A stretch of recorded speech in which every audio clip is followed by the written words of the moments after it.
Assalamualaikum warahmatullahi wabarakatuh. Perkenalkan, nama saya Vivi Indasari dengan NIM C1C020009. Kali ini saya akan memaparkan materi dari mata perkuliahan perpajakan dengan judul Sistem Pemungutan Pajak. Dalam materi kali ini dibagi menjadi 5 subbagian. Yang pertama, stelsel pajak. Kedua, kendala dalam pemungutan pajak. 3, perlawanan terhadap pajak. 4, pihak yang terkait dalam pemungutan pajak. Dan 5, penggolongan pajak. Bagian pertama, stelsel pajak. Pengertian stelsel pajak. Pajak merupakan suatu sistem yang diatur dalam undang-undang. Undang-undang salah satunya juga mengatur tata cara pemungutan. Stelsel pajak merupakan sistem pemungutan pajak yang digunakan untuk menghitung besarnya pajak yang harus dibayarkan oleh para wajib pajak. Pemungutan pajak dapat dilakukan dengan stelsel yang terdiri dari 3 jenis, yaitu stelsel real atau nyata, stelsel fiktif atau anggapan, dan stelsel campuran. Jenis-jenis stelsel. Pertama, stelsel nyata atau real. Stelsel nyata merupakan salah satu jenis pemungutan pajak yang didasarkan pada objek atau penghasilan yang diperoleh sesungguhnya. Penghasilan nyata untuk pajak penghasilan. Mengetahui dengan kondisi demikian, pemungutan pajak baru dilakukan pada akhir tahun. Dengan begitu, penghasilan yang sesungguhnya dapat diketahui kemudian atau disebut sistem pemungutan pajak di belakang atau nah-having.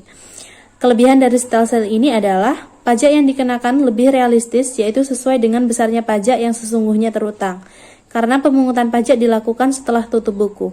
Dengan demikian, penghasilan yang sesungguhnya akan diketahui dengan sistem ini, sedangkan kelemahannya adalah pajak baru dapat dikenakan pada akhir periode atau setelah penghasilan real diketahui. Padahal pemerintah lebih dahulu membutuhkan penerimaan pajak ini untuk pengeluaran sepanjang tahun dan tidak hanya pada akhir tahun.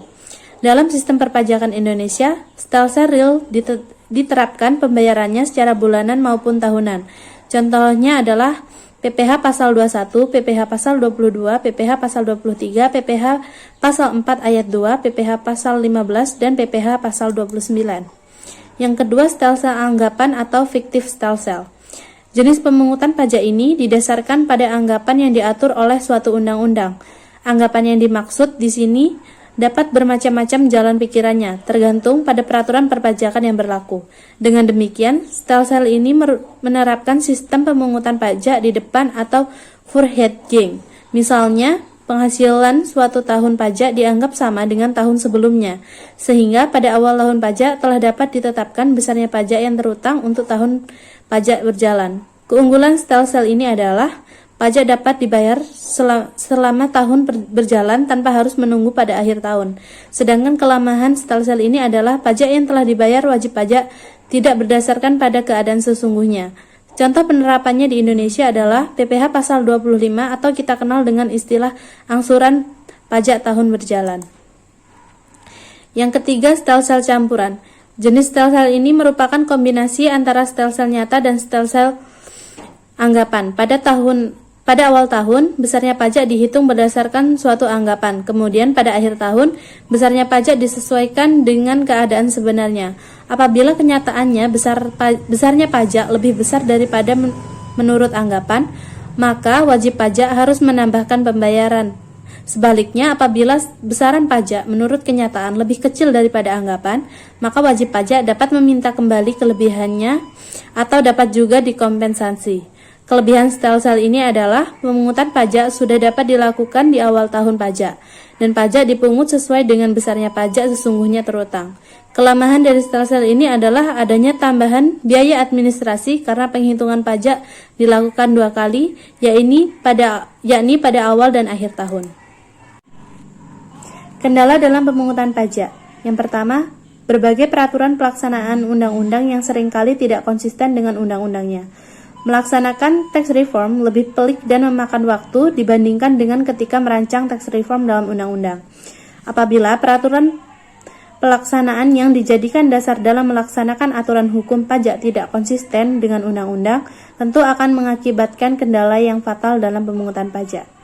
Kurangnya pembinaan antara pajak daerah dengan pajak nasional. Pajak daerah dan pajak nasional merupakan sistem perpajakan Indonesia yang pada dasarnya merupakan beban masyarakat, sehingga perlu dijaga agar kebijaksanaan perpajakan tersebut dapat memberikan beban yang adil. sejalan dengan perpajakan nasional. Maka pembinaan pajak daerah harus dilakukan secara terpadu dengan pajak nasional. Pembinaan harus dilakukan secara terus-menerus, terutama mengenai objek dan tarif pajak supaya antara pajak pusat dan pajak daerah saling melengkapi. Database yang masih jauh dari standar. Kendala lain yang dihadapi aparatur pajak adalah database yang masih jauh dari standar internasional.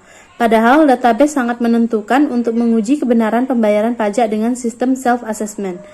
Persepsi masyarakat bahwa banyak dana yang dikumpulkan oleh pemerintah digunakan secara boros atau dikorup juga menimbulkan kendala untuk meningkatkan kepatuhan pembayar pajak. Berbagai pemungutan resmi dan tidak resmi baik di pusat maupun daerah yang membebani masyarakat juga menimbulkan hambatan untuk menaikkan penerimaan pajak. Lemahnya penegakan hukum terhadap kepatuhan membayar pajak bagi penyelenggara negara. Law enforcement merupakan pelaksanaan hukum oleh pejabat yang berwenang di bidang hukum, misalnya pelaksanaan hukum oleh polisi, jaksa, hakim, dan sebagainya. Tidak kalah penting untuk disoroti pelaksanaan hukum di lingkungan birokrasi, khususnya badan pemerintah di bidang perpajakan dalam melakukan pemeriksaan terhadap para penyelenggara negara.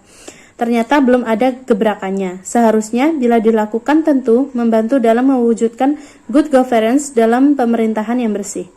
Kurangnya atau tidak adanya kesadaran masyarakat. Dalam pemungutan pajak dituntut kesadaran warga negara untuk memenuhi kewajiban kewarganegaraan. Kurangnya atau tidak adanya kesadaran masyarakat sebagai wajib pajak untuk membayar pajak ke negara mengakibatkan timbulnya perlawanan atau terhadap pajak yang merupakan kendala dalam pemungutan pajak sehingga mengakibatkan berkurangnya penerimaan kas negara.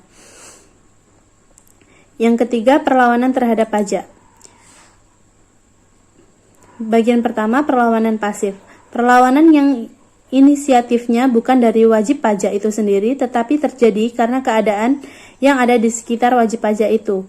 Perlawanan pasif terdiri dari hambatan-hambatan yang mempersukar pemungutan pajak dan yang erat hubungannya dengan struktur ekonomi suatu negara, perkembangan intelektual dan moral penduduk, dan dengan teknik pemungutan pajak itu sendiri. Yang pertama, struktur ekonomi. Struktur ekonomi suatu negara mempengaruhi pemungutan pajak di negara tersebut. Hal ini terkait dengan penghitungan pendapatan neto oleh wajib pajak sesuai dengan norma perhitungannya. Yang kedua, perkembangan moral dan intelektual penduduk. Perlawanan pasif yang timbul dari lemahnya sistem kontrol yang dilakukan oleh fiskus ataupun karena objek pajak itu sendiri sulit untuk dikontrol. Yang ketiga, cara hidup masyarakat di suatu negara. Cara hidup masyarakat di suatu negara mempengaruhi besar kecilnya penghasilan yang mereka peroleh. Dan besar kecilnya penghasilan tersebut mempengaruhi besar kecilnya penerimaan kas negara. Yang keempat, teknik pemungutan pajak. Cara penghitungan pajak yang rumit dan memerlukan pengisian formulir yang rumit menyebabkan adanya penghindaran pajak. Prosedur yang berbelit-belit yang menyulitkan pembayar pajak dan membuka celah untuk negosiasi antara petugas dan pembayar pajak juga dapat mengakibatkan adanya penghindaran pajak. Maka perlu diadakan penyuluhan pajak untuk menghindari adanya perlawanan pasif terhadap pajak. Selanjutnya, yakni perlawanan aktif. Perlawanan aktif adalah perlawanan yang inisiatifnya berasal dari wajib pajak itu sendiri. Hal ini merupakan usaha dan perbuatan yang secara langsung ditunjukkan terhadap fiskus dan bertujuan untuk menghindari pajak atau mengurangi kewajiban pajak yang seharusnya dibayar. Ada 3 cara perlawanan aktif terhadap pajak, yaitu 1. Penghindaran pajak atau tax avoidance. Penghindaran yang dilakukan wajib pajak masih dalam kerangka peraturan perpajakan. Penghindaran pajak terjadi sebelum SKP keluar. Dalam penghindaran pajak ini, wajib pajak tidak secara jelas melanggar undang-undang, sekalipun undang-undang dengan jelas menafsirkan undang-undang tidak sesuai dengan maksud dan tujuan pembuatan undang-undang. Penghindaran pajak dilakukan dengan 3 cara, yaitu menahan diri. Yang dimaksud dengan menahan diri yaitu wajib pajak tidak melakukan sesuatu yang bisa dikenai pajak. Pindah lokasi, yaitu memindahkan lokasi usaha atau domisili dari lokasi yang tarif pajaknya tinggi ke lokasi yang tarif pajaknya rendah. Penghindaran pajak secara yuridis. Yang kedua, pengelakan pajak atau tax evasion. Pengelakan pajak dilakukan dengan cara yang melanggar undang-undang. Pengelakan pajak terjadi sebelum SKP dikeluarkan. Hal ini merupakan pelanggaran terhadap undang-undang dengan maksud melepaskan diri dari pajak atau mengurangi dasar penetapan pajak dengan cara menyembunyikan sebagian dari penghasilannya. Wajib pajak di setiap negara terdiri dari wajib pajak besar, berasal dari multinational corporation yang terdiri dari perusahaan-perusahaan penting nasional, dan wajib pajak kecil yang berasal dari profesional bebas yang terdiri dari dokter yang membuka praktek sendiri, pengacara yang bekerja sendiri, dan lain-lain. Secara umum, tindakan yang dilakukan untuk mengelakkan diri dari pajak adalah sebagai berikut.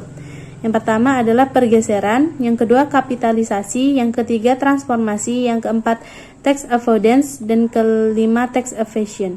Yang ketiga, melalaikan pajak. Melalaikan pajak dilakukan dengan cara menolak membayar pajak yang telah ditetapkan dan menolak memenuhi formalitas yang harus dipenuhi.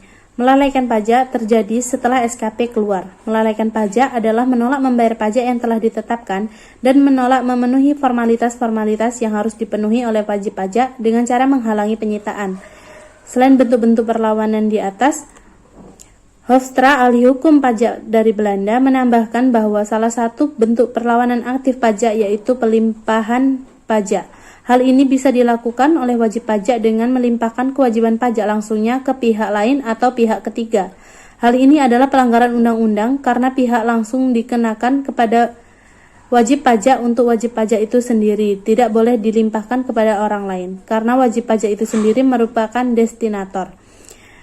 Reaksi lain sebagai gejala perlawanan terhadap pajak yaitu kompensasi pajak secara negatif. Kompensasi pajak secara negatif yaitu melepaskan pekerjaan sampingan untuk menghindari tarif pajak yang lebih tinggi. Kompensasi pajak secara positif bukan merupakan perlawanan terhadap pajak. Hal ini bahkan menguntungkan bagi kas negara. Bagian keempat, pihak yang terkait dalam pemungutan pajak. Sesuai siklus hak dan kewajiban wajib pajak, maka selain pembayaran bulanan yang dilakukan sendiri, ada pembayaran bulanan yang dilakukan dengan mekanisme pemotongan atau pemungutan yang dilakukan oleh pihak ketiga. Dalam mekanisme ini, pihak ketiga ditunjuk berdasarkan ketentuan perpajakan untuk memotong atau memungut pajak dan menyetorkannya ke kas negara.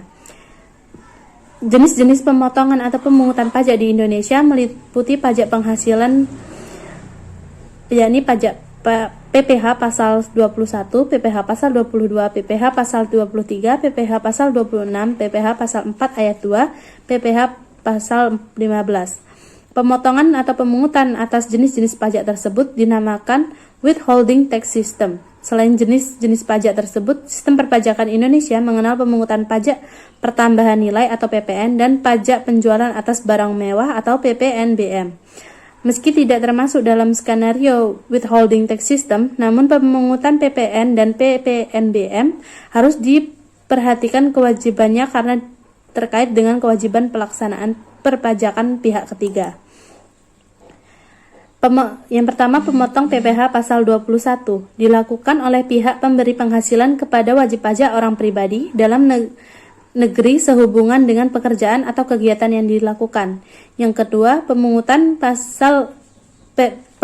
PPh pasal 22 dilakukan oleh pihak tertentu yang ditunjuk oleh Menteri Keuangan sehubungan dengan pembayaran atas penyerahan barang impor dan kegiatan usaha di bidang-bidang tertentu serta penjualan barang yang tergolong sangat mewah.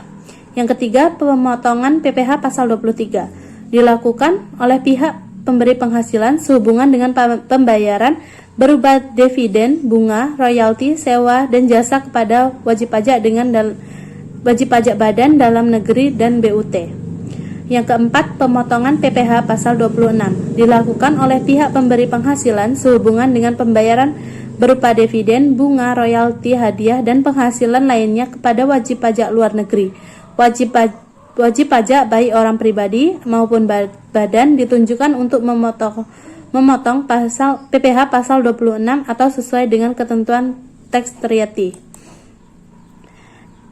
Yang kelima, pemotongan PPh final pasal 4 ayat 2 dilakukan oleh pihak pemberi penghasilan sehubungan dengan pembayaran suatu objek tertentu seperti sewa tanah dan atau bangunan, jasa konstruksi, pengalihan hak atas tanah dan atau bangunan lainnya. Yang keenam, pemotongan PPh pasal 15 adalah pemotongan pajak penghasilan yang dilakukan oleh pihak pemberi penghasilan kepada wajib pajak tertentu yang menggunakan norma penghitungan khusus.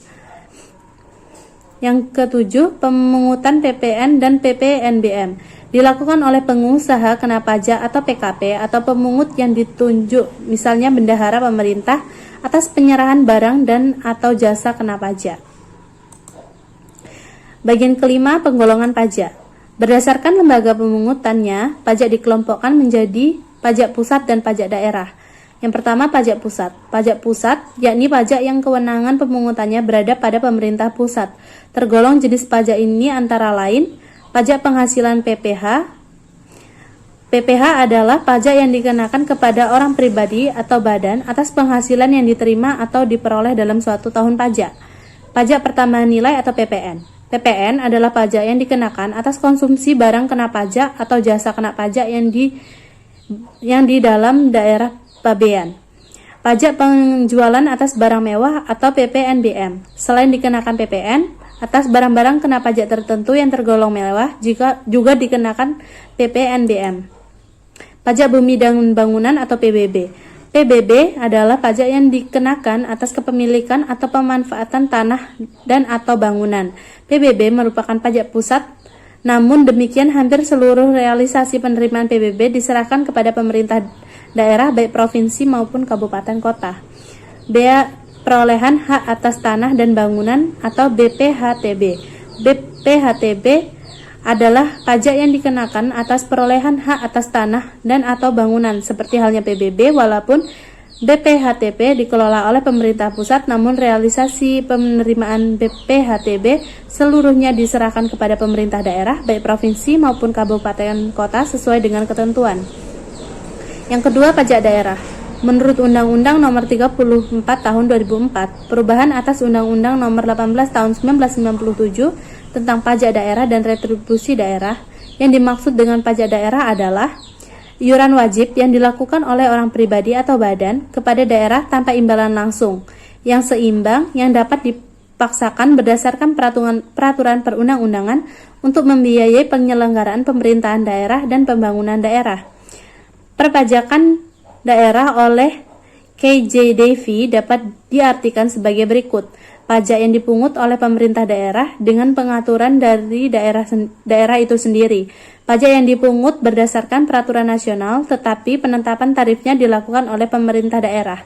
Pajak yang ditetapkan atau dipungut oleh pemerintah daerah. Dapat disimpulkan bahwa pajak daerah, yakni pajak yang kewenangan pemungutannya berada pada pemerintah daerah, baik pada pemerintah provinsi maupun pemerintah kabupaten kota. Kriteria pajak daerah secara spesifik dapat diuraikan dalam 4 hal, yakni 1. Pajak yang dipungut oleh pemerintah daerah berdasarkan pengaturan yang dilaksanakan oleh daerah itu sendiri. Yang kedua, pajak yang dipungut berdasarkan pengaturan dari pemerintah pusat tetapi penetapan besarnya tarif pajak oleh penerima daerah. Yang ketiga, pajak yang ditetapkan dan atau dipungut oleh pemerintah daerah itu sendiri. Yang keempat, pajak yang dipungut dan diadministrasikan oleh pemerintah pusat tetapi hasil pemungutannya diberikan kepada pemerintah daerah. Pajak daerah di Indonesia dapat digolongkan berdasarkan tingkat pemerintah daerah, yaitu pajak daerah tingkat provinsi dan pajak daerah tingkat kabupaten atau kota. Penggolongan pajak seperti tersebut di atas diatur dalam Undang-Undang Nomor 18 Tahun 1997 sebagaimana telah diubah dalam Undang-Undang Nomor 34 Tahun 2000 tentang perubahan Undang-Undang Republik Indonesia tentang pajak daerah dan retribusi daerah, Pasal 2 Ayat 1 dan 2, serta Peraturan Pemerintah Nomor 65 Tahun 2001 tentang pajak daerah. Peraturan pemerintah tersebut mengatur tentang objek, subjek, dan dasar pengenaan pajak yang ketentuan tarif dan pajak daerah yang berlaku, baik sebelum maupun sesudah berlakunya Undang-Undang Nomor 34 Tahun 2000. Selanjutnya, pajak daerah saat ini yang hak kewenangan pemungutannya dapat diklasifikasikan menurut wilayah pemungutan pajak yang dapat dibagi menjadi 1. Pajak provinsi. Jenis pajak provinsi terdiri dari pajak kendaraan bermotor dan kendaraan di atas air, yang bea balik nama kendaraan bermotor dan kendaraan di atas air, pajak bahan bakar kendaraan bermotor, pajak pengambilan dan pemanfaatan air bawah tanah dan air permukaan. Yang kedua, jenis pajak kabupaten atau kota. Menurut Undang-Undang Nomor 34 Tahun 2000 tentang Pajak Daerah dan Retribusi Daerah menyebutkan jenis-jenis pajak kabupaten terdiri dari pajak hotel, pajak restoran, pajak hiburan, pajak reklame, pajak penerangan jalan, pajak pengambilan bahan galian golongan C, dan pajak parkir. Di samping yang telah disebutkan di atas, masih dimungkinkan adanya pajak kabupaten atau kota yang lain asalkan memenuhi syarat-syarat yang ditentukan undang-undang. Seperti misalnya sifatnya pajak dan bukan retribusi, objek perpajakan bukan menjadi objek pajak provinsi, dan sebagainya. Berdasarkan golongan atau cara pemungutannya, pajak dikelompokkan menjadi pajak langsung dan tidak langsung. Yang pertama, pajak langsung. Pajak langsung adalah pajak yang bebannya harus ditanggung sendiri oleh wajib pajak yang bersangkutan dan tidak dapat dialihkan kepada pihak lain. Dengan kata lain, pajak langsung harus dibayar sendiri oleh wajib pajak bersangkutan. Pajak yang termasuk dalam pajak langsung diantaranya adalah pajak penghasilan atau PPh, adalah pajak yang dikenakan kepada subjek pajak atas penghasilan yang diterima atau diperoleh dalam tahun pajak. Kewajiban pajak dalam pajak penghasilan atau PPh melekat pada wajib pajak atau subjek pajak bersangkutan sehingga tidak dapat diwakilkan. Pajak bumi dan bangunan atau PBB adalah pajak yang dikenakan terhadap bumi atau bangunan sesuai dengan Undang-Undang Nomor 12 Tahun 1985 yang diubah ke dalam Undang-Undang Nomor 12 Tahun 1994. Pajak ini merupakan pajak yang bersifat kebendaan. Pajak kendaraan bermotor adalah pajak yang dikenakan atas kepemilikan kendaraan bermotor baik roda 2 ataupun lebih. Yang kedua, pajak tidak langsung. Pajak tidak langsung adalah pajak yang bebannya dapat dialihkan atau digeser kepada pihak lain. Dengan kata lain, pembayarannya dapat diwakilkan kepada pihak lain. Pajak tidak langsung tidak memiliki surat ketetapan pajak, sehingga pengenaannya tidak dilakukan secara berkala, melainkan dikaitkan dengan tindakan perbuatan atas kejadian. Ada 3 unsur yang untuk mengenali pajak tidak langsung. 1. Penanggung jawab pajak, yaitu orang yang secara formal yuridis diharuskan melunasi pajak bila padanya terdapat faktor atau kejadian yang menimbulkan sebab untuk dikenakan pajak. Penanggung pajak yaitu orang yang dalam faktanya memikul beban pajak. Yang kedua, pemikul beban pajak, yakni orang yang menurut maksud pembuatan undang-undang harus memikul beban pajak. Pajak langsung biasanya melekat pada orang pribadi si wajib pajak, sehingga hak dan kewajibannya tidak dapat dialihkan ke pihak lain. Pajak yang termasuk pajak tidak langsung diantaranya adalah pajak pertambahan nilai atau PPN, merupakan jenis pajak yang tidak langsung untuk disetor oleh pihak lain yang bukan merupakan penanggung pajak. Pajak harus dikenakan kepada setiap proses produksi dan distribusi, tetapi jumlah pajak yang terutang dibebankan kepada konsumen akhir yang memakai produk tersebut. Pajak bea masuk adalah pajak yang dikenakan terhadap barang yang masuk daerah pabean. Pajak ekspor merupakan pemungutan resmi yang dikenakan terhadap barang ekspor tertentu. Pajak tidak langsung biasanya diberlakukan terhadap perusahaan atau instansi, karena hak dan kewajiban pajak melekat pada badan atau perusahaan sehingga dalam hal pembayaran dapat diwakilkan. Berdasarkan sifatnya, pajak dikelompokkan menjadi pajak subjektif dan pajak objektif. Yang pertama, pajak subjektif. Pengertian pajak subjektif. Pajak subjektif merupakan pemungutan yang berasal dari orang pribadi dan telah dikukuhkan sebagai wajib pajak dengan memiliki nomor pokok wajib pajak atau NPWP sebagai syarat administrasi untuk melaksanakan hak dan kewajiban perpajakan. Setiap warga negara memang diwajibkan untuk membayar pajak sesuai kewajiban utamanya kepada negara, sesuai dengan ketentuan undang-undang yang berlaku. Apabila seseorang tidak membayar pajak subjektif, maka orang ini ditetapkan telah melanggar ketentuan hukum dan dapat dikenakan sanksi denda sesuai dengan ketentuan yang berlaku. Pajak subjektif ini pada dasarnya fokus pada pengenaan pajak yang memperhatikan pribadi dari wajib pajak atau subjek sesuai dengan ketentuan undang-undang, kemudian menetapkan objek untuk pajaknya.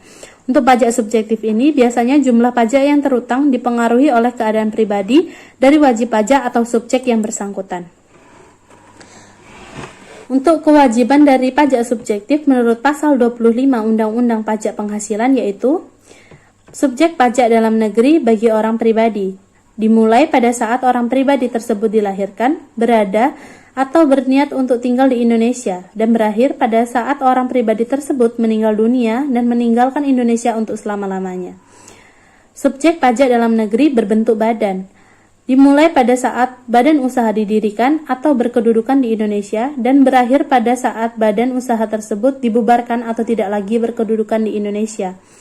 Subjek pajak luar negeri berbentuk badan usaha tetap atau BUT, dimulai pada saat melakukan usaha atau kegiatan melalui BUT yang dilakukan di Indonesia dan berakhir pada saat tidak lagi menjalankan usaha atau kegiatan melalui BUT di Indonesia. Subjek pajak luar negeri berbentuk selain badan usaha tetap atau BUT, dimulai pada saat penerimaan atau memperoleh penghasilan dari Indonesia dan berakhir pada saat tidak lagi menerima atau memperoleh penghasilan dari Indonesia. Warisan yang belum terbagi, dimulai pada saat timbulnya warisan dan berakhir pada saat warisan selesai dibagikan. Contoh pajak subjektif. Contoh dari pajak subjektif ini adalah pajak penghasilan atau PPh. Pajak ini disebut dengan pajak penghasilan PPh dikarenakan dipungut berdasarkan penghasilan yang diperoleh oleh wajib pajak subjek dalam suatu periode tahun pajak. Berikut ini merupakan jenis-jenis penghasilan PPh di Indonesia. Yang pertama, pajak penghasilan pasal 21 merupakan pajak yang dibebankan kepada wajib pajak meliputi upah, komisi, honorarium, gaji, dan lain sebagainya. Tarif yang dikenakan atas pajak penghasilan PPh ini akan dibedakan berdasarkan dengan kepunyaan NPWP bagi setiap wajib pajak. Pajak penghasilan PPh pasal 15 merupakan pajak yang dikenakan kepada orang pribadi ataupun badan usaha dengan perhitungan tarif pajak yang khusus bagi industri pelayaran, penerbangan internasional, serta bidang usaha asuransi asing. Pajak penghasilan PPh pasal 22. Pajak ini dikenakan atas aktivitas impor ataupun transaksi belanja barang mewah bagi wajib pajak. Pajak penghasilan PPh 23. Pajak yang dikenakan atas kegiatan sewa, transaksi dividen, bunga, hadiah, royalti, penghargaan, dan lain sebagainya. Selain itu, pajak penghasilan PPh pasal 23 ini juga dapat dikenakan atas pemakaian aset properti seperti gedung, tanah, bangunan, dan lain sebagainya. Yang kedua, pajak objektif. Pengertian pajak objektif. Pajak objektif merupakan jenis pajak yang tidak melihat kondisi dari wajib pajaknya, melainkan dilihat dari sifat objek pajaknya. Pada dasarnya, pajak objektif ini fokus pengenaannya dengan memperhatikan objeknya yang berupa benda, keadaan, perbuatan, ataupun peristiwa yang dapat menyebabkan adanya utang pajak, dan kemudian ditetapkan untuk subjeknya, tetapi tidak mempersoalkan apakah subjek tersebut bertempat tinggal di Indonesia ataupun di luar Indonesia. Untuk tarif dari pajak objektif ini lebih mengikuti kepada kebijakan undang-undang yang berlaku berdasarkan dengan kriteria penghasilan. Berikut merupakan kriteria dari pajak objektif tersebut, yaitu 1. Diperuntukkan bagi orang pribadi atau badan usaha yang memakai atau melaksanakan transaksi atas benda kena pajak. 2. Penggunaan pajak berhubungan dengan pemindahan harta dari Indonesia ke luar negeri. 3. Pemungutan pajak atas kekayaan, kepemilikan barang mewah ataupun aset di negara lain. Contoh pajak objektif. Untuk pajak objektif ini contohnya adalah pajak pertambahan nilai atau PPN, pajak bumi dan bangunan atau PBB, dan juga pajak penjualan atas barang mewah atau PPNBM. Sekian presentasi dari saya. Bila ada kesalahan saya mohon maaf. Terima kasih. Wassalamualaikum warahmatullahi wabarakatuh.